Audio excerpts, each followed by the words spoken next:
তালিকাটা সময়ের সাথে সাথে পাল্টে যায়। মূলত ঘড়ির কাজটাই তো সময় দেখানো। কে বিশ্রীভাবে জীবনযাপন করছে কিংবা কে খুব আনন্দে জীবনযাপন করছে, ঘড়ির কিন্তু সেটা দেখতে হয় না, কারণ ঘড়ি নিজেই সময় মনে করিয়ে দেয়। ওর কাজটা যেটা ঘটে যাচ্ছে তার প্রতি নয়, কি হবে কি হবে না তার প্রতি তার কোনো চিন্তা নেই। তার ভাবনা সেদিকে থাকতেই নেই বোধ হয়। তাই তো সে সবসময় নিজের দিকটাই ফেলে চলে।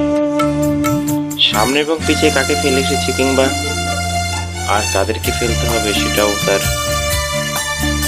চিন্তার বাইরেই থাকে। জীবনের বোধগুলো বোধ হয় এমনই, অনেক কিছু পাল্টে যায়, অনেক কথা, স্মৃতির সাথে সাথে হয়তো অনেক অনুভূতিও পরিবর্তন হয়ে যায়, কিন্তু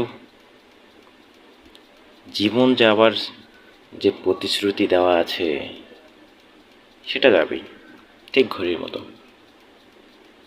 কিছুক্ষণ আগে কিংবা কিছুক্ষণ পরে সমস্ত কিছু মিলিয়েই কোনো একটা সিদ্ধান্ত তো হয়েই যাবে।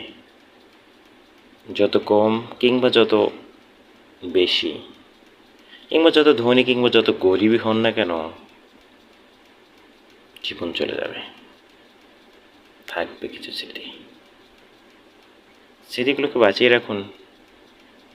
কোনো একটা সময় বলতে পারবেন, চোখের ভাষা হয়তো সেদিন কাজে দিলেও দিতে পারে।